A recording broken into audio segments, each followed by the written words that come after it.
Yuk jadi bagian dari dakwah kami. Dukung operasional dakwah dan sosial kami, raih pahala amal jariah yang terus mengalir sampai hari kiamat. Assalamualaikum warahmatullahi wabarakatuh. Alhamdulillah.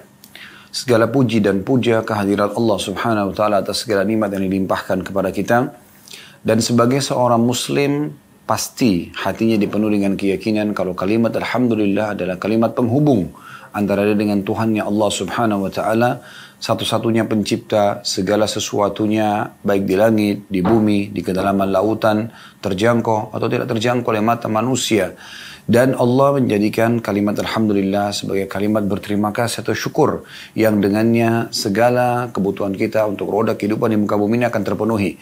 Dan juga kita mengucapkan selanjutnya salawat dan taslim, salam hormat kita kepada utusan Allah subhanahu wa ta'ala, Nabi besar Muhammad sallallahu alaihi wa ala alihi wa sahbihi wasallam, sebagaimana Allah telah perintahkan kita untuk mengucapkan, dan juga sebagai balas jasa kepada manusia terbaik ini yang telah menghabiskan 23 tahun dari masa hidupnya, 13 tahun fase Mekah semuanya dengan gangguan, bahkan puncaknya diusir dari kampung halamannya Mekah, dan 10 tahun fase Madinah semuanya penyempurnaan agama.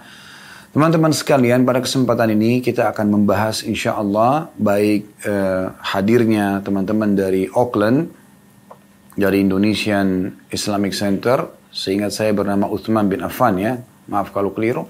Kemudian juga bagi teman-teman yang mengikuti acara ini dari seluruh Nusantara bahkan seluruh dunia yang mengikuti online, kita akan membahas pada kesempatan ini insya Allah 1 jam ke depan. Tidak ada yang sia-sia bagi seorang muslim. Saudaraku seiman, kita akan mulai dulu menjelaskan tentang agama yang Anda anut ini. Perlu kita semua renungi baik-baik. Kalau agama ini adalah panduan hidup, agama ini adalah sesuatu yang akan selalu mengontrol, mengawasi, membantu dan menjelaskan kepada kita mana yang boleh dan mana yang tidak boleh. Dengan agama kita tahu mana makanan, mana minuman, mana pakaian, mana pendapatan, mana pergaulan yang boleh dan tidak boleh. Agama ini jauh lebih kita butuhkan daripada makanan pada saat lapar, minuman pada saat haus, tempat tidur dan istirahat pada saat kita sedang letih, bahkan obat pada saat kita sedang sakit. Karena agama akan menunjukkan kepada kita mana makanan, minuman, tempat tidur dan obat yang boleh dan mana yang tidak boleh. Itulah fungsi agama, saudaraku seiman. Dan agama yang Allah subhanahu wa ta'ala turunkan untuk menjadi petunjuk bagi manusia di muka bumi ini, dari awal Allah perintahkan agama itu sampai hari kiamat nanti hanya satu, yaitu agama Islam. Jadi dalam keyakinan seorang muslim tidak ada agama kecuali Islam. Ini Allah subhanahu wa ta'ala jelaskan, bisa teman-teman lihat dalam surah Al-Imran, surah nomor 3 ayat 19. Di mana Allah subhanahu wa ta'ala memastikan dalam ayat itu, inna dina indallahil Islam. Sesungguhnya agama di sisi Allah hanya Islam. Maknanya adalah tidak pernah Allah turunkan agama lain. Semua nabi-nabi dari Adam alaihissalam, Idris, Nuh, Hud, Saleh, Shu'aib sampai Nabi Muhammad alaihi wassalatu wassalam, semuanya beragama Islam. Dan ini tidak ada agama lain. Perbedaan dasar di antara mereka hanya dalam syariat saja atau peraturan-peraturan yang Allah turunkan. Terkadang di masa satu rasul ada peraturan yang tidak dibolehkan dan di masa rasul yang lain dibolehkan. Tetapi induk judul agama mereka sama, yaitu Islam. Makanya Allah pastikan dalam surah Al-Imran yang akan dibaca oleh orang yang beriman sampai hari kiamat nanti, inna dina indallahil Islam, di ayat 19-nya. Sesungguhnya agama di sisi Allah hanyalah Islam. Lalu Allah perkuat lagi ini, masih surah yang sama, surah Al-Imran, surah nomor 3 ayat 85-nya. وَمَنْ يَبْتَغِ غَيْرَ الْإِسْلَامِ دِينًا فَلَا يُقْبَلَ مِنْهُ وَهُوَ فِي الْآخِرَةِ مِنَ الْخَاسِرِينَ. Siapa yang coba-coba memilih selain Islam sebagai agamanya, maka tidak akan diterima darinya. Karena memang tidak ada agama lain yang Allah turunkan selain Islam, dan dia termasuk orang-orang yang rugi nanti di hari kiamat. Dan Allah subhanahu wa ta'ala memastikan di dalam ayat yang lain, siapapun yang berada dalam keadaan Islam, baik lahir dalam keadaan Islam atau dia mendapatkan hidayah sehingga masuk Islam di masa dewasanya, maka mereka semua berada di atas cahaya Tuhannya. Allah subhanahu wa ta'ala menyebutkan dalam surah Az-Zumar, surah nomor 39 ayat 22. Afaman syaraha sadrahu lil islami fahuwa ala nuri min rabbih. Siapapun yang Allah lapangkan dadanya untuk menganut Islam, lahir dalam keadaan Islam atau mendapatkan petunjuk Islam pada saat dewasa, maka mereka benar-benar berada di atas cahaya Tuhannya. Jadi saudaraku seiman, ada sebab kenapa saya menyebutkan dalam pembukaan kita ini. Karena apa yang akan kita bahas tentang masalah tidak ada yang sia-sia bagi seorang muslim sangat berhubungan sekali dulu dengan pondasi dasar tentang kebenaran agama yang mereka anut. Jadi ini penting sekali. Dan ini tujuan juga agar setiap muslim, siapapun yang Anda mengikuti acara ini online ataupun offline, ya, maka Anda harusnya bisa memahami kalau agama yang Anda anut adalah agama yang benar, agama yang sempurna, dan juga layak untuk Anda jadikan sebagai produk yang Anda marketingkan, untuk Anda jadikan agar menyebar ya kepada semua manusia di sekitar Anda. Anda yang ada di Auckland tentunya kita berharap Anda bisa, jangan ragu untuk menawarkan kepada orang-orang Islam. Ya, jangan pernah ragu untuk menawarkan tentang kemuliaan agama ini. Dan Anda tidak perlu menjadi sosok Ahmad Didat atau menjadi Dr. Zakir Naik untuk menguasai Bible mereka sehingga Anda bisa berdebat dengan mereka. Bukan itu. Kita mengajak mereka untuk memahami agama kita. Pertanyaan sederhana, apakah Anda sudah tahu tentang Islam? Kalau dia mengatakan iya, biarkan dia menjelaskan tentang Islam apa yang dia ketahui. Lalu setelah itu Anda jelaskan tentang Islam apa yang Anda ketahui. Dan jangan pernah ragu teman-teman sekalian untuk mengajak orang untuk masuk Islam. Tawarkan saja. Hidayah di tangan Allah. Dakwah Islam ini tujuannya adalah penyampaian bukan penerimaan. Kapan seseorang muslim sudah menyampaikan, maka dia sudah menjalankan tugasnya sebagai seorang muslim menyampaikan agama yang benar. Masalah orang itu dapat hidayah, dia beriman atau tidak, itu bukan campur tangan kita. Subhanallah, saya ingin berbagi. Kemarin di hari Ahad, selepas sholat asar, saya kedatangan seseorang yang ikut sholat bersama kami di masjid di sebelah rumah. Setelah saya selesai mengimami sholat, ada seseorang saudara kita muslim datang dan mengatakan, Ustadz, saya diajak oleh seorang teman saya, non-muslim. Dia khusus minta, karena dia kerja di hari biasa, di weekday, maka di weekend ini dia minta saya khusus untuk datang bertemu dengan Ustadz. Padahal kami tidak ada janjian sebelumnya, subhanallah, gitu kan. Maka saya bilang, baik, di mana sekarang orangnya? Dia ada, kebetulan lagi datang di restoran kami, dan dia ingin sekali sebenarnya masuk Islam. Cuma ada beberapa hal yang dia ingin tanyakan. Bisa nggak ketemu Ustaz? Oh silahkan. Subhanallah, ketemu dengan saya. Jemaah sekalian, 5 menit ketemu. Dan hanya ngobrol sebentar tentang masalah Islam. Saya closing, saya mengatakan apakah Anda sudah siap untuk masuk Islam? Setelah saya jelaskan pada dia sederhana. Tentang Islam ada 2 pondasinya, ke-6 rukun iman, dan ke-5 rukun Islam. Lalu saya closing, saya mengatakan apakah Anda siap untuk masuk Islam? Dia mengatakan ya Ustaz. Lalu syahadat, kurang dari 1 menit syahadat itu. Asyhadu an la ilaha illallah wa asyhadu anna Muhammad Rasulullah. Dan kita terjemahkan, subhanallah, dengan itu saja kalimat ini, maka dalam hitungan 1 menit atau kurang dari 1 menit, dia telah terselamatkan oleh dengan izin Allah SWT dari api neraka. Itulah yang Nabi SAW katakan dalam sebuah riwayat sahih pada saat mendatangi atau menjenguk seorang anak muda Yahudi yang biasa membantu kebutuhan Nabi SAW. Pada saat lagi sakit keras, Nabi SAW datang ke rumahnya. Lalu kemudian Nabi SAW berada di atas kepalanya sambil mengatakan, wahai anak muda, masuk Islamlah. Itu tawarannya, masuk Islamlah. Maka dia pun melihat ke arah ayahnya. Lalu kemudian ayahnya mengatakan, Ati' Abul Qasim.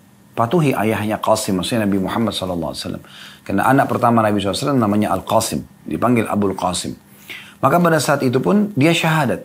Setelah dia syahadat, kata Nabi SAW, Alhamdulillahilladzi anjahu minan nar. Segala puji bagi Allah yang menyelamatkan dia dari api neraka.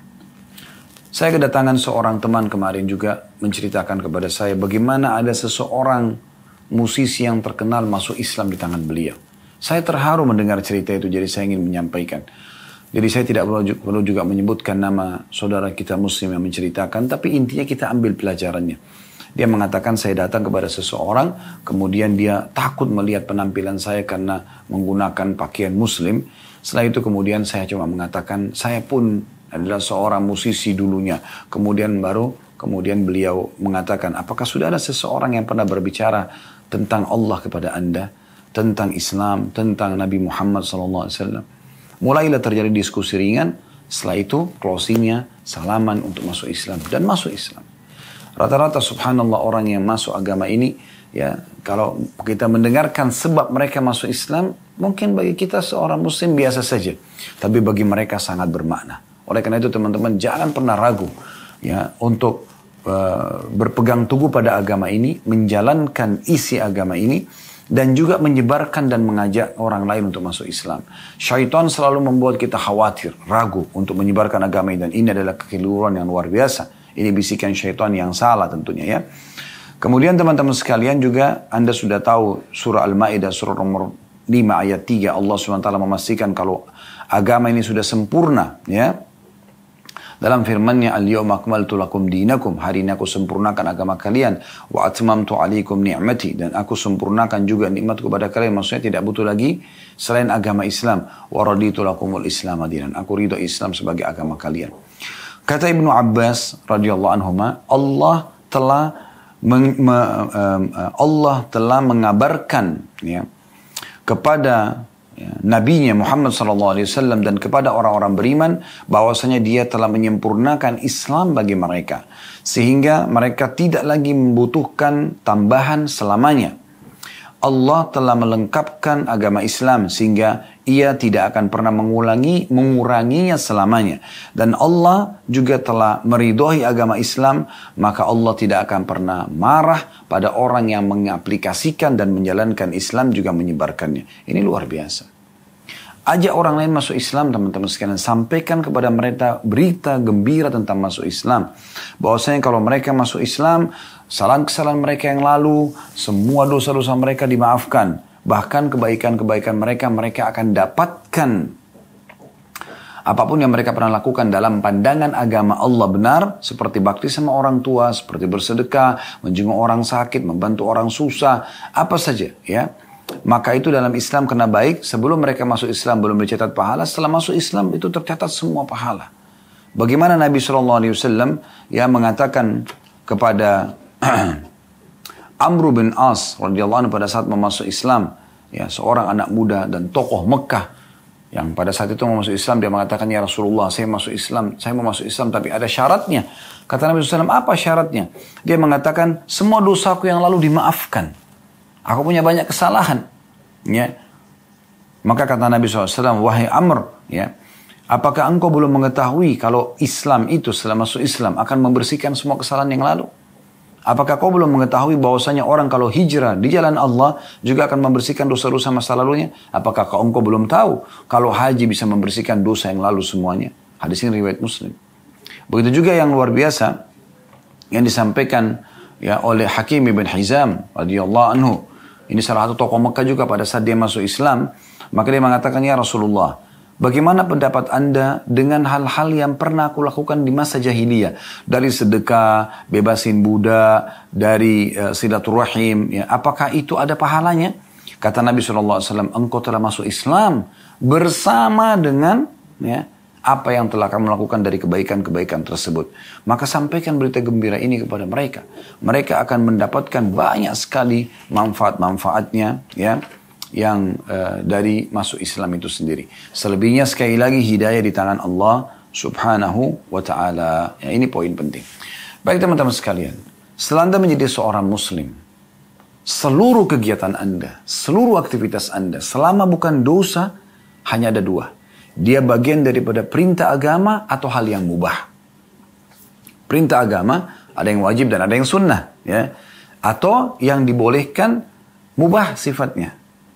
Yang wajib misal sholat 5 waktu. Anda kalau kerjakan, keutamanya terlalu banyak kalau kita ingin sebutkan. Tapi diantaranya kata Nabi SAW, ya, perumpamaan sholat 5 waktu adalah seperti sungai yang mengalir dengan sangat deras di depan rumah seseorang di antara kalian yang dia mandi sehari 5 kali. Apakah kalian menemukan ada kotoran di badan orang tersebut? Tentu saja tidak. Ya. Karena memang sehari mandi 5 kali. Begitulah perumpamaan sholat 5 waktu. Sholat 5 waktu hanya butuh per sholatnya 10 menit maksimal. Subuh 10 menit, duhur 10 menit, asar 10 menit, maghrib 10 menit, isya 10 menit. Anda masih punya 23 jam plus 10 menit yang Anda bisa aktivitas yang lainnya. Dan kata Nabi SAW, sholat adalah awal amal yang dihisab hari kiamat. Kalau dia baik, maka beruntunglah orang tersebut. Kalau dia rusak, maka rugilah dia. Ya, dalam riwayat lain dikatakan, sholat itu kalau baik, maka akan membantu amal-amal yang lain. Kalau dia buruk, maka akan mengganggu amal-amal yang lain. Dan kata Nabi SAW, kalau seandainya amal sholat wajibnya itu ya, kurang, maka Allah berfirman kepada para malaikat, carilah sholat-sholat sunnahnya. Kemudian, ya, sempurnakanlah ya, sholat wajibnya yang kurang. Itu luar biasa. Itu yang wajib contohnya. Zakat. Anda hanya harus mengeluarkan setahun sekali. Dengan 2 syarat. Haul, masa setahun. 12 bulan. Dan dalam 12 bulan itu selalu stabil nisab Anda atau kadar minimal zakat atau harta Anda. 85 gram emas. Januari, 85 gram emas. Total tabungan dan investasi kita. Tentu dinilai pada saat itu ya, berapa nilai gramnya. Nilai 1 gram emasnya, 85 gram emas. Februari sama. Sampai Desember semuanya sama. 1 tahun semuanya sama. Maka di saat itu nanti Anda mengeluarkan 2,5%. Dan Anda berikan kepada 8 golongan yang disebutkan dalam Al-Quran. Di antaranya orang fakir dan miskin, para mu'allaf, ya, orang terlilit utang, pembebasan budak. Ya. Kalau seandainya dalam 12 bulan itu, ternyata misalnya bulan pertama, bulan kedua, bulan ketiga, bulan keempat, bulan kelima, Anda masih stabil 85 gram emas. Ternyata bulan ke-6 atau bulan ke-7, ya, itu turun, harta Anda berkurang dari 85 gram emas. Karena Anda sakit, Anda berobat, bayar rumah sakit misalnya, atau Anda butuh untuk biaya sekolah anak Anda, atau. Maka turun. Di saat itu berarti hitungan haul Anda yang 1 tahun batal. Dimulai lagi nanti di saat bulan di mana 85 gram emas itu tercapai. Jadi zakat itu sangat ringan. Hanya kalau terpenuhi dalam 1 tahun 85 gram emas non-stop selama 12 bulan baru Anda keluarkan hanya 2,5%. Tujuannya untuk membersihkan harta Anda. Bukankah begitu mudah teman-teman sekalian? Begitu juga dengan puasa Ramadan. Mungkin ada orang berpikir, tapi kan puasa Ramadan Ustaz sebulan penuh. Sebentar lagi kita akan tiba insya Allah. Tinggal belasan hari, semoga Allah mudahkan kita mendapatkan dan meraih yang terbaik tentunya di Ramadan. Allahumma amin. Teman-teman sekalian, puasa Ramadan adalah terapi kesehatan selain dia ibadah. 12 bulan Allah subhanahu wa ta'ala memberikan kepada kita waktu untuk ya beraktivitas dalam 1 tahun. 11 bulannya kita boleh makan, minum, yang panas, yang dingin, yang makan yang gurih, ya, yang pedas, segala macam. Ya. Tubuh kita ini kalau robot teman-teman mungkin sudah rusak. Karena berbagai macam variasi makanan, minuman. Ya. Maka dengan puasa Ramadan itu terapi kesehatan. Ada batasan di mana waktu di mana kita tidak makan dan minum dulu. Di waktu tertentu. Dan itu justru memang di waktu-waktu yang biasanya kita makan. Dan mulai pagi sampai malam, sampai maghrib. Diberikan kesempatan untuk makan sahur dan diberikan kesempatan untuk buka puasa setelah itu. Dan Nabi SAW ingatkan kita. Sebaik-baik makanan buka puasa dan sahur bagi seorang muslim adalah kurma. Jadi kita diajar terapi untuk mengontrol makanan kita. Ini terapi kesehatan. Makanya setiap muslim, setiap kali tiba Idul Fitri, mereka selalu, mungkin di hari pertama Idul Fitri, Anda pun mungkin di Auckland atau berada di manapun di muka bumi ini. Kalau di Indonesia mungkin tidak asing ya, karena kita pasti ramai silaturahim keluarga, makan ketupat, makan segala macam. Biasanya hari pertama Idul Fitri kita makan sedikit saja sudah kenyang. Kenapa? Karena perut kita, usus kita sudah mulai normal kembali setelah terapi kesehatan. Tidak ada orang meninggal karena puasa. Begitu juga dengan haji. Haji hanya sekali seumur hidup wajibnya. Itu pun bagi yang mampu. Kalau yang tidak mampu maka tidak ada masalah. Ini kewajiban. Yang sunnah. Sunnah ini tambahan. Sholat sunnah, puasa sunnah, sedekah, ya, umrah. Ini semua fungsinya untuk menyempurnakan dan melengkapi pahala yang wajib tadi. Ya, seperti misalnya sholat sunnah membantu dan melengkapi kekurangan sholat wajib nantinya. Kalaupun sudah sebutan sholat wajibnya, maka dia akan bernilai pahala tambahan. Begitu juga dengan puasa sunnah, kayak hari ini misalnya hari Senin orang puasa hari Senin, Kamis. Atau kebetulan juga dengan Ayyamul Bid ya, 3 hari setiap bulannya. 13, 14, 15 dari bulan Sya'ban sekarang kita masuk. Maka Anda ini akan menyempurnakan puasa wajib Anda. Begitu juga dengan sedekah harian misalnya. Itu akan menyempurnakan kekurangan zakat atau menambah pahala nanti kalau zakat Anda sudah sempurna. Begitu juga dengan umrah menyempurnakan haji Anda. maka amal-amal sunnah ini indah. Ya. Mudah sekali. Semuanya nilai pahala di sisi Allah SWT. Nah, yang unik adalah mubah. Sesuatu yang mubah. Apa itu mubah, teman-teman sekalian? Mubah itu sesuatu yang Anda boleh lakukan karena tidak diharamkan dalam agama. Tapi juga tidak ada nilai pahalanya. Makan, minum, tidur, mandi misalnya ya. Berolahraga, kan mubah ya.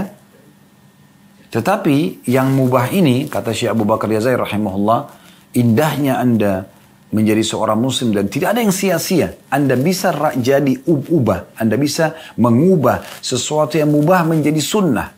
Bagaimana caranya? Supaya ada nilai pahalanya. Bagaimana caranya supaya makan saya, minum saya, mandi saya, tidur saya, berolahraga saya, dan hal-hal yang mubah yang lainnya, itu semua bisa nilai pahala di sisi Allah SWT. Bisa menjadi sunnah. Dengan niat, teman-teman sekalian. Dengan niat. Ini luar biasa. Karena niat saja sudah cukup akan membuat Anda panen pahala yang luar biasa. Daripada Anda tidur kosong, hanya karena capek, tidur malam hari, selesai. Ya. Kenapa Anda tidak niatkan dalam hati tidur ini untuk memberikan haknya jasad?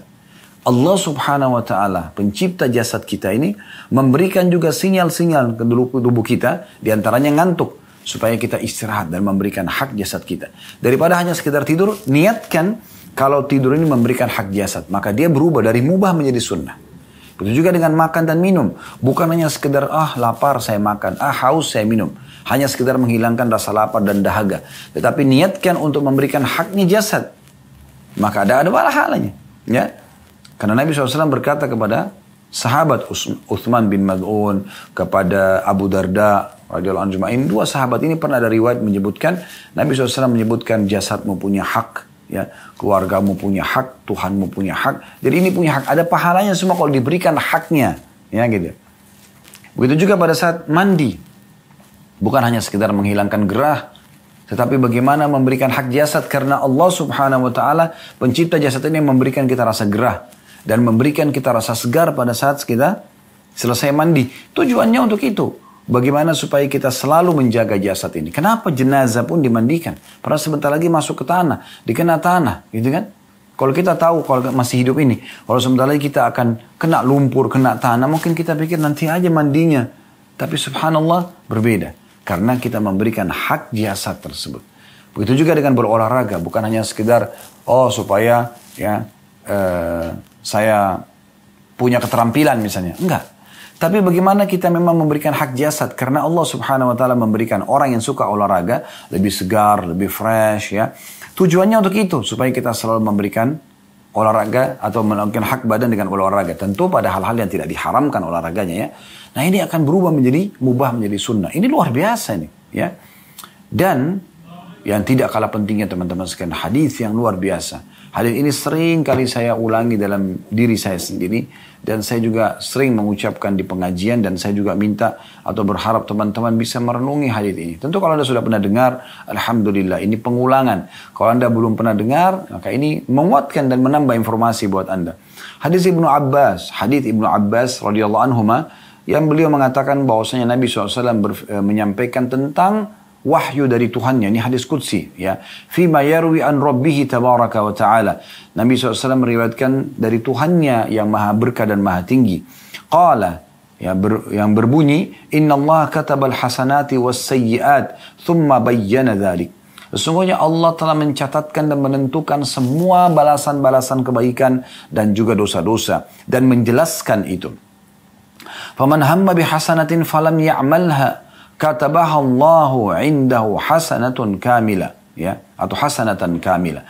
Siapa yang baru niat ingin mengerjakan satu perbuatan baik, baru niat mau mengerjakan amal baik, baru niat mau bakti sama orang tua, via telepon kah misalnya, via WA kah, atau datang langsung ke rumahnya, baru niat ingin menjenguk orang sakit, baru niat ingin kalau bertemu dengan orang miskin bersedekah, baru niat nanti kalau melihat kemungkaran dipungkiri, baru niat nanti kalau azan mau mampir sholat di masjid, baru niat bila ada kesempatan di kereta api, di bus, di angkutan umum, di kesempatan-kesempatan lagi antri misalnya mau bayar sesuatu sambil baca ayat Al-Quran, baru niat menyempurnakan zikir pagi petang misalnya, niat-niat, baru niat, belum dikerjakan. Maka kata Nabi SAW, sementara dia belum melakukannya, Allah akan mencatat di sisinya sebagai satu pahala lengkap. Oleh karena itu teman-teman sekalian, cerdaslah menjadi seorang muslim. Bagaimana jangan menyia-nyiakan apapun. Semua bisa bernilai pahala di sisi Allah subhanahu wa ta'ala. Kalau mau tidur, jangan cuma sekedar tidur. Niat ingin sholat malam. Anda dapat 2 pahala sekarang. Kalau tadi di awal saya bilang tadi, niatkan untuk memberikan hak jasad, dapat pahala. Anda niat lagi dalam hati, hanya niat sederhana. Ingin nanti kalau tidur, insya Allah tengah malam bangun ingin sholat tahajud. Dapat pahala sholat tahajud. Daripada Anda tidur kosong, Anda bisa dapat pahala 2 sekaligus. Kata dicatatkan sisi Allah pahala lengkap. Apa kata Nabi SAW? Ya. Wa in hamma biha, kalau dia niat untuk mengerjakan amal baik itu, fa'amilaha, lalu dia kerjakan, katabahallahu indahu ashra hasanatin ila 700 di'fin ila adhafin katsira. Kalau dia niat, lalu dia kerjakan apa yang dia niatkan itu, maka Allah akan catat di sisinya 10 kali lipat dari pahala ibadah itu. 10 kali lipat dari sholat malam, 10 kali lipat dari pahala sedekah, 10 kali lipat dari pahala zikir, baca Quran, bakti sama orang tua, jenguk orang sakit, berdoa, apa saja yang kita niatkan. Dicatatkan 10 kali lipat, bahkan sampai 700 kali lipat, dan kelipatan-kelipatan yang banyak. Coba Anda bayangkan. Kenapa Anda tidak niat? Kalau Anda bertanya, Ustadz kira-kira apa bedanya? Kenapa ada yang mendapatkan kelipatan-kelipatan banyak? Minimal 10 kali lipat kalau dia kerjakan, ya. Misalnya dia niat sholat malam pada saat mau tidur, dapat 1 pahala sholat malam. Begitu dia bangun, dia akan dapat, dan dia kerjakan sholat malam, dia akan dapat 10 kali lipat. Tapi ada juga yang dapat sampai 700 kali lipat, sampai kelipatan-kelipatan yang banyak. Nah, ini tergantung kadar keikhlasan dia. Tergantung tentang kualitas daripada sholatnya, kuantitas dan kualitasnya. Maka ini semua akan memberikan ekstra tambahan pahala. Maka selalu ikutkan dengan niat. Lanjutan hadisnya. Kata Nabi SAW, wa in hamma bisayyi'atin. Dan kalau seseorang niat mau ngerjain dosa, mau zina, mau bohong, mau menipu, mau memukul, mau membunuh, apa saja dari keburukan. Falam ya'malha. Lalu dia batalkan. Dia tahu ini dosa, nggak mau. Dia batalin. Saya nggak mau. Katabahallahu indahu hasanatan kamilah. Maka Allah akan catatkan baginya 1 pahala lengkap. Pembatalan terhadap niat buruk akan mendatangkan pahala lengkap. Wa in hamma biha, kalau dia berniat, fa'amilaha, lalu dia kerjakan dosa tersebut, katabahallahu sayyi'atan wahidah. Allah hanya catatkan baginya 1 dosa saja. Ini luar biasa. Ini luar biasa. Hadis ini sahih diriwayatkan oleh Bukhari. Ya, bagaimana kalau kita niat untuk mengerjakan kebaikan, maka akan mendapatkan pahalanya walaupun belum dikerjakan. Kalau kita sudah kerjakan, 10 kali lipat, sampai 700 kali lipat, sampai kelipatan-kelipatan yang banyak. Niat buat dosa, dibatalin karena Allah, dapat 1 pahala. Dikerjakan, hanya dicatatkan 1 dosa saja. Perhatikan hadis yang lain. Kata Nabi SAW, innamad dunyatu li arba'ati nafar. Dunia ini ada tergolong, atau ada 4 golongan manusia. Abdun razaqahullahu malan wa ilma. Seorang hamba yang Allah karuniahi harta dan ilmu. Fahuwa yattaki fihi rabbah. Dan dia takut kepada Allah terhadap harta dan ilmu tersebut. Wa yasilu fihi rahimah. Dia melanjutkan hubungan silaturahim. Dengan harta itu dia bantu orang keluarganya. Dengan ilmu dia bersilaturahim, termotivasi untuk mendatangi kerabatnya misalnya. Wa ya'lamu lillahi fi haqqa. Dan dia tahu ada haknya Allah di situ. Dia harus ikhlas. Ya. Dia harus tahu dalam harta itu sumbernya harus halal. Dikeluarkan juga pada yang halal. Ya, ilmu juga dia harus belajari dengan ikhlas. Supaya ada keberkahan dan ajarkan kepada orang lain. Fahada, ya, bi'afdalil manazil. Ini manusia yang paling baik kedudukannya. Oleh karena itu teman-teman, amalkan doa. Saya selalu coba mengamalkan ini. Semoga Allah ikhlaskan niat. Ini hanya karena ingin berbagi saya sampaikan ya. Selalu berdoa, ya Allah karuniakan aku ilmu dan harta. Dan mudahkan hambamu ini untuk menghabiskan keduanya di jalanmu. Untuk bertakwa kepadamu pada keduanya gitu ya. Jadi harta sumbernya halal, kita memberikan hak Allah di situ, ya dengan zakat, dengan sedekah, memberikan hak makhluk, dan juga ilmu kita menuntut dengan ikhlas, serta juga kita ya menjadikan sebagai pegangan hidup kita, pengontrol terhadap hidup kita. Kemudian kata Nabi SAW, wa abdun razaqahullahu ilman walam yarzukhu malan. Dan golongan kedua adalah seseorang yang Allah berikan kepada dia ilmu, tahu ilmu agama, tapi Allah belum berikan dia harta. Fahuwa sadikun niyah, dan dia ikhlas, tulus dengan niatnya. Yaqul, dalam niatnya dia berkata antara dia sama Tuhannya dalam hatinya, lau anna li malan la'amiltu bi'amali fulanin. Kalau seandainya aku betul-betul Allah berikan harta seperti si fulan, golongan pertama tadi. Karena golongan pertama, hartanya habis dibangunkan masjid, rumah anak yatim, bantu orang susah, sebarin Al-Quran, hajikan dan umrohkan orang, dan seterusnya. Maka golongan kedua, tahu ilmunya, tapi dia nggak punya hartanya. Dia cuma lihat depan mata, ini orang sibuk bangun masjid, orang itu sibuk bantu anak yatim, bantu janda-janda, dan seterusnya. Maka dia dengan niatnya tulus dalam hati, dia mengatakan, ya Allah, kalau seandainya Engkau memberikan aku seperti orang ini, persis gitu, sama. Harta juga, aku akan buat yang sama.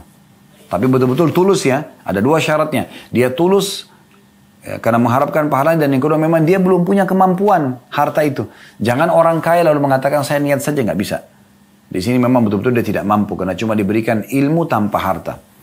Maka dia mengatakan, ya, lau anna li malan la'amiltu bi'amali fulan. Kalau saya punya harta, saya akan buat seperti si fulan. Fahuwa biniyatihi fa'ajruhu ma sawa. Dengan niatnya ini, maka dia akan dapat pahala yang sama dengan golongan yang pertama. Coba luar biasanya gitu. Ya. Begitu luar biasa, tidak ada yang sia-sia bagi seorang muslim. Orang lain pun berbuat baik, kita masih bisa raih pahala bersama dia. Teman-teman sekalian, coba lebih cerdas dalam memahami poin ini. Maaf, saya bukan mengatakan Anda tidak cerdas, tapi saya mengatakan lebih cerdas lagi. Ya.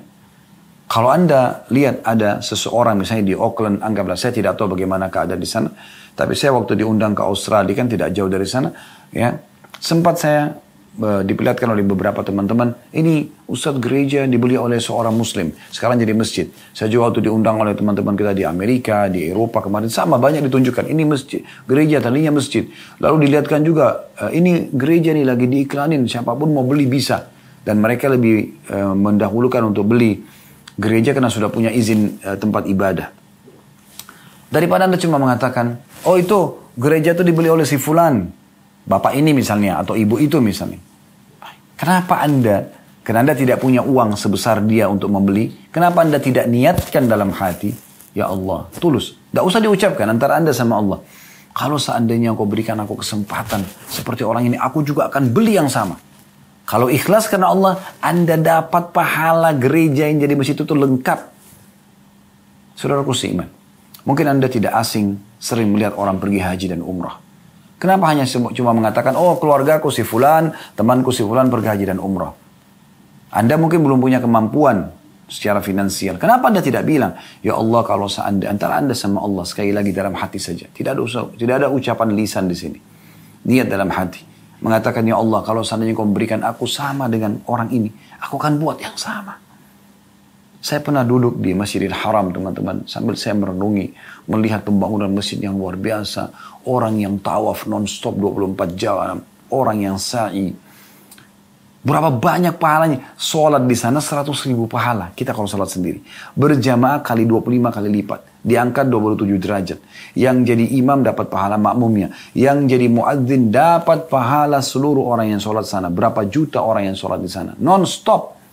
Sholat wajib, sholat sunnah, tawaf dan segala macam. Tapi ada satu poin penting. Kadang-kadang orang tidak pikirkan. Berapa banyak pahala yang didapatkan oleh keluarga Al Saud. Ya. Keluarga pemerintah Saudi sekarang yang merenovasi masjid itu. Pernah nggak teman-teman Anda merenungi dan Anda berpikir, kan kita tidak punya kemampuan mungkin sampai miliaran dolar untuk membiayai pembangunan renovasi masjid sebesar itu. Tapi dengan hadits ini, terimalah berita gembira saudaraku seiman. Sekali lagi, dengan hadits ini terimalah berita gembira, Anda bisa panen pahala mereka. Kalau Anda ikhlas dalam hati mengatakan, ya Allah, kalau seandainya Engkau memberikan aku kesempatan seperti mereka, aku akan buat yang sama. Lihat proyek-proyek sosial yang besar di muka bumi yang sudah dikerjakan oleh saudara-saudara kita muslim. Anda tidak punya kemampuan, niatkan. Niatkan. Bahkan bukan mustahil sesuatu yang sudah berlalu pun Anda masih bisa mendapatkan pahalanya.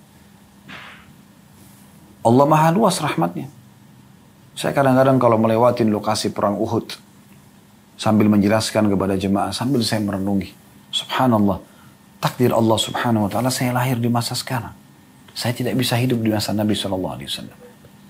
Apakah peluang pahala Uhud, pahala Badr, pahala Hunain, Fathi Makkah, Khaybar, ya, kemudian Tabuk, semua akan hanya sebagai kenangan sejarah saja? Atau masih ada peluang saya ikut serta berpahala bersama mereka? Maka jawabannya teman-teman, kalau kembali kepada ini, Anda bisa dapatkan dengan niat, ya Allah, andai saja Engkau hidupkan aku di masa itu, aku akan buat yang sama. Aku akan menjadi sahabat Rasulullah SAW. Aku akan berperang bersama Nabi SAW. Aku akan berusaha untuk mati syahid. Ikhlasnya. Bukan mustahil teman-teman. Dengan rahmat Allah SWT, Anda dapat pahala semua peperangan-peperangan tersebut. Bukankah ini sesuatu yang agung teman-teman sekalian? Tidak ada yang sia-sia bagi seorang muslim. Dengan niat dia bisa itu. Apalagi kalau dia melakukannya, sudah kita jelaskan. 10 kali lipat, sampai 700 kali lipat, dan kelipatan-kelipatan yang banyak. Itu luar biasa. Dan ingat, jangan menjadi orang yang selanjutnya. Hadis masih berlanjut ya. Kata Nabi SAW, dunia 4 golongan. Yang pertama, Allah kasih ilmu dan harta, lalu dihabiskan jalan Allah. Ini orang yang paling baik. Yang kedua, orang Allah kasih ilmu tapi tidak punya harta. Sudah kita berikan contoh-contoh tadi. Maka lalu dia dengan niat yang ikhlas, dia mengatakan, ya Allah, kalau Engkau berikan aku seperti yang fulan, golongan pertama, yang sibuk menghabiskan hartanya di jalan Allah, ilmu kan dia sudah punya, tinggal hartanya. Maka saya akan buat yang sama, maka pahalanya sama. Golongan yang ketiga. Wa abdun razaqahullahu malan wa lam yarzuqhu ilma. Seorang hamba yang Allah karuniai harta tapi tidak diberikan ilmu. Dia kaya raya tapi tidak pernah mau belajar agama. Fahuwa yakhbitu fi malihi bi ghairi ilmin. Maka dia habiskan hartanya di jalan yang salah tanpa ada ilmu. Diskotik, bar, zina, judi, ya. Wala yattaqi fihi rabbah. Dia tidak takut pada Tuhannya di harta itu, tidak memberikan hak Allah di situ, zakatnya, tidak bersedekah memberikan hak makhluk. Fahadha bi akhbathil manazil. Ini adalah seburuk-buruk kedudukan. Kaya tapi nggak punya ilmu, habis hartanya pada tempat yang tidak benar. Ya. Ini sayang sekali. Banyak orang seperti ini. Ini buruk sekali.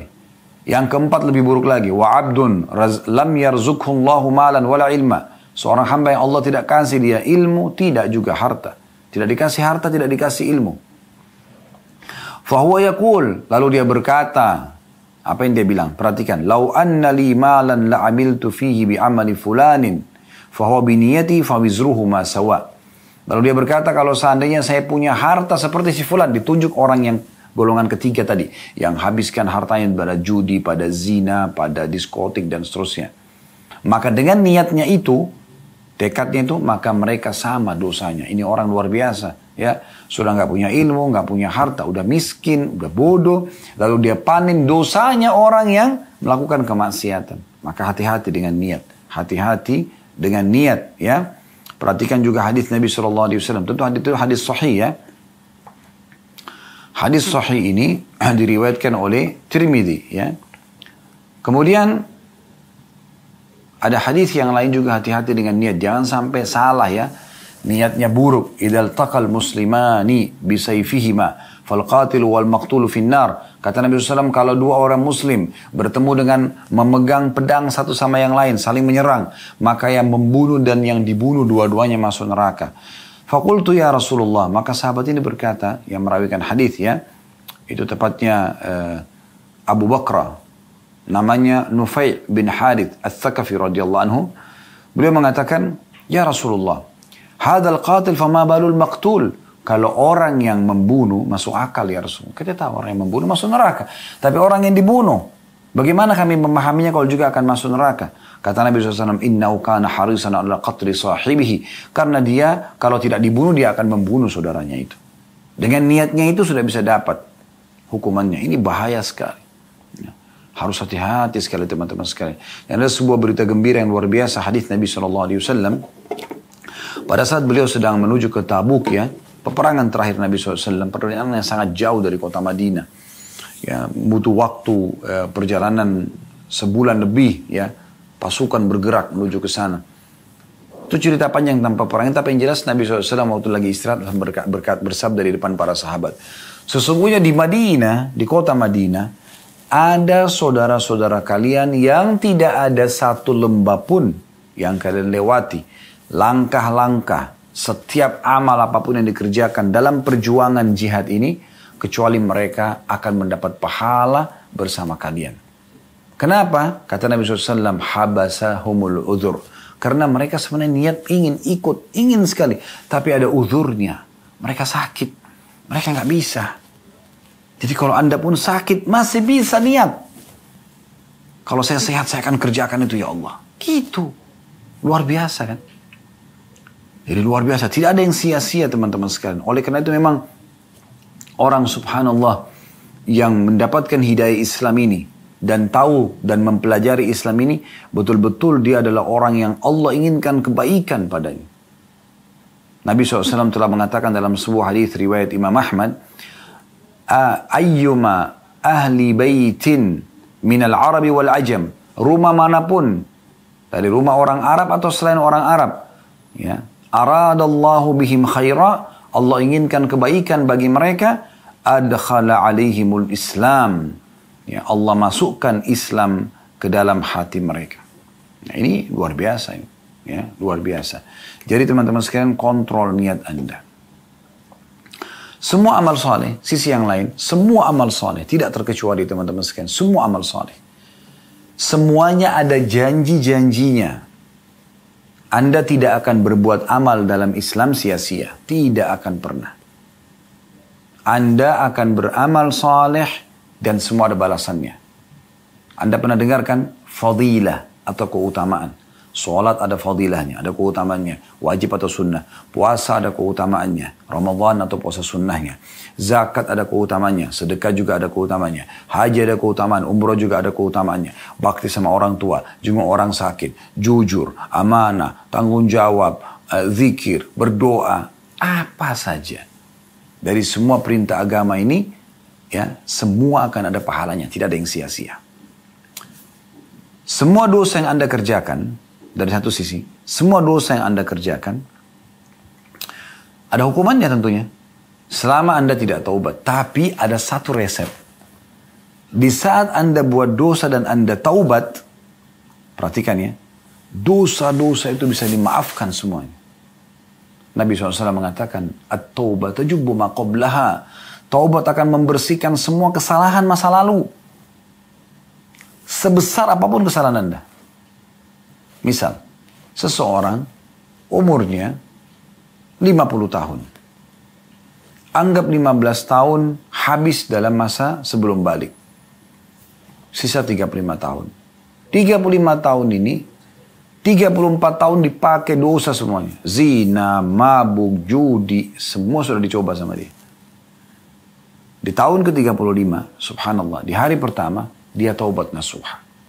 Wudu, salat sunnah 2 rakaat, niat taubat.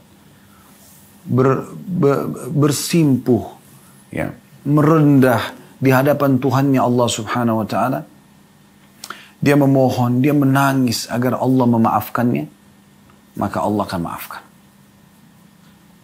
Bahkan Allah sangat gembira dengan taubat hambanya. Bukankah begitu disebutkan dalam sebuah hadis Bukhari? Kata Nabi SAW, Allah lebih gembira dengan taubat hambanya dibandingkan seseorang di antara kalian yang pergi membawa seluruh bekalnya ke tanah tak bertuan, tandus, padang pasir. Kemudian dia istirahat di bawah sebuah pohon, lalu untanya pergi dengan bekal-bekalnya.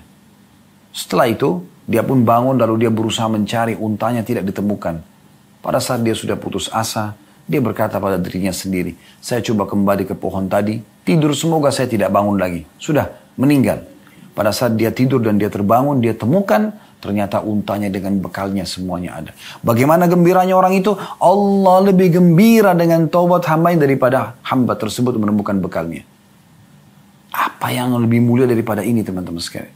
Setelah kita melanggar, membuat segala macam kesalahan, Allah subhanahu wa ta'ala masih memaafkan. Anda kalau kerja di perusahaan, ya, Anda buat satu pelanggaran, Anda mungkin dapat SP, surat peringatan kalau di Indonesia biasa dikatakan ya. 1, ada SP2, ada SP3, mungkin Anda setelah itu di PHK, nama Anda rusak. Anda melamar dimanapun mungkin tidak terima. Apalagi kalau Anda mau kembali ke perusahaan yang sama. Tidak bisa. Tapi Allah subhanahu wa ta'ala berbeda. Subhanallah. Allah subhanahu wa ta'ala akan menerima taubat hamba-hambanya. Allah akan membersihkan semua yang lalu. Dan Islam mengajarkan kepada kita untuk tidak akan pernah membahas masa lalu orang. Umar bin Khattab dulu pemabuk. Suka memukul kaum muslimin. Tapi setelah taubat, Allah memerintahkan umat Islam untuk mengenang sekarang ke depannya. Apa kiprah dia setelah sekarang, itulah yang dinilai. Setelah taubat, ke depannya itulah yang dinilai. Islam tidak pernah mengorek-ngorek masa lalu orang. Bahkan anjurannya agar menutupi masa lalu kita, tidak perlu kita ekspos. Begitu luar biasa Islam, teman-teman sekalian. Lalu, apa yang membuat Anda ini ragu untuk terus mempelajari Islam, untuk terus lebih menyebarkan Islam, menawarkan kepada orang lain, gitu kan? Dan orang kalau menjadi muslim yang benar, dia akan sangat luar biasa baiknya. Asal Anda jalankan Islam ya. Perhatikan sabda Nabi SAW. Renungi ini dan jadikan sebagai prinsip hidup. Kata Nabi SAW, Al-mu'minu ya'lafu wa yu'laf. Ya. Orang-orang mukmin itu bisa diterima dan bisa menerima orang lain. Wala khaira fiman la ya'laf wa la yu'laf. Dan tidak akan dinilai orang itu baik kalau dia tidak bisa menerima atau bisa diterima oleh orang lain. Wa khairun nasi anfa'um linnas. Dan paling baik di kalangan manusia adalah yang paling bermanfaat bagi orang lain. Ini prinsip dasar seorang muslim. Dan kalau Anda menjadi seorang muslim yang benar, Anda tidak akan mungkin menjadi orang yang sia-sia. Termasuk perbuatan Anda sia-sia buat diri Anda sendiri atau buat orang lain. Perhatikan sabda Nabi SAW, Al-mu'minu ya'lafu wa yu'laf. Orang mukmin itu bisa menerima dan juga bisa diterima. Wala khaira fi man la ya'laf wa la yu'laf. Dan tidak ada kebaikan bagi orang yang tidak bisa diterima ataupun menerima. Wa khairun nas anfa'um linnas. Dan orang yang paling baik di antara muslimin yang paling bermanfaat bagi orang lain. Dan memang orang muslim itu selalu bermanfaat. Selalu memberikan manfaat. Boleh nggak saya silaturahim atau bakti sama orang tua yang non-muslim? Boleh. Bahkan wajib Anda bakti sama orang tua Anda non-muslim. Boleh nggak saya silaturahim dengan keluarga non-muslim? Wajib Anda silaturahim dengan mereka. Boleh nggak saya bertetangga, berteman, partner bisnis dengan orang non-muslim? Boleh. Yang tidak boleh hanya satu. Mendukung ibadah mereka saja. Itu saja. Kalau sudah ibadah mereka ya sudah. Lakum dinukum waliyadin. Ya. Kan Qul ya al-kafirun jelas ya. Surah al-kafirun. Qul ya ayyuhal kafirun, katakan hai orang kafir, la a'budu ma ta'budun. Saya tidak akan ikut apa yang kalian sembah ya. Wala antum a'buduna ma'bud. Kalian juga tidak usah ikut-ikutan apa yang saya sembah. Tidak usah ikut-ikut ritual ya gitu. Ibadah. Diulangi lagi, wala ana a'budu ma'badtum. Saya tidak akan ikut-ikutan apa yang kalian sembah. Wala antum a'buduna ma'bud. Kalian juga tidak usah ikutan apa yang saya sembah. Lakum dinukum waliyadin. Kalian punya agama dan saya juga punya agama. Tapi selain daripada ini dianjurkan. Dalam riwayat lain kata Nabi SAW, khairun nas anfa'um linnas. Ya. Sesungguhnya manusia yang paling baik adalah yang paling bermanfaat bagi manusia yang lain. Perhatikan ya. Bagaimana Nabi SAW menjelaskan rinciannya. Wa habbul a'mali ilallahi ta'ala. Dan ketahuilah bahwasanya amal yang paling dicintai oleh Allah subhanahu wa ta'ala adalah sururun tudkhiluhu ala muslim, rasa gembira yang kau masukkan ke dalam hati seorang muslim, au takshifu anhu kurbah, atau engkau menghilangkan kesulitan darinya, au taqdi min anhu dainan, atau engkau melunasi utangnya, au tatrudu anhu ju'an, atau engkau menghilangkan rasa laparnya, wala an amshi ma akhi fi hajatin, dan kata Nabi SAW, aku jalan untuk memenuhi satu hajat saudaraku. Apapun sifatnya itu, menunjukkan alamat, menemani ke satu pasar atau toko untuk belanja misalnya. Wala an amshi ma akhin fi hajatin ahabbu ilayya min an a'takifa fi hadzal masjid, yani masjid Madinah syahra. Aku memenuhi satu hajat saudaraku muslim yang aku cinta daripada iktikaf di masjid ini, maksudnya Masjid Nabawi selama 1 bulan. Luar biasa pahalanya iktikaf di Masjid Nabawi 1 bulan, gitu kan? Tapi ini subhanallah bisa didapatkan dengan memenuhi hajat seseorang muslim. Sebagai penutup teman-teman sekalian, sabda Nabi SAW. Ini menandakan tidak ada yang sia-sia bagi seorang muslim, yaitu hadis sahih riwayat Muslim. La tahkiranna minal ma'rufi syai'a. Jangan kalian pelit-pelit, jangan perhitungan dengan satu kebaikan, walaupun kecil di mata kita. Lalu Nabi SAW berikan gambaran hal yang paling ringan, yang paling kecil. Walau an talqa akhaka biwajhin talq. Walaupun kau harus bertemu dengan saudaramu dengan wajah senyum. Nah, ini perbuatan yang luar biasa sederhana, tapi akan bernilai pahala di sisi Allah Subhanahu wa taala. Kalau benar dari Allah, kalau dasar dari saya, mohon dimaafkan. Subhanakallahumma bihamdika, asyhadu an la ilaha illa anta astaghfiruka wa atubu ilaik. Wassalamualaikum warahmatullahi wabarakatuh.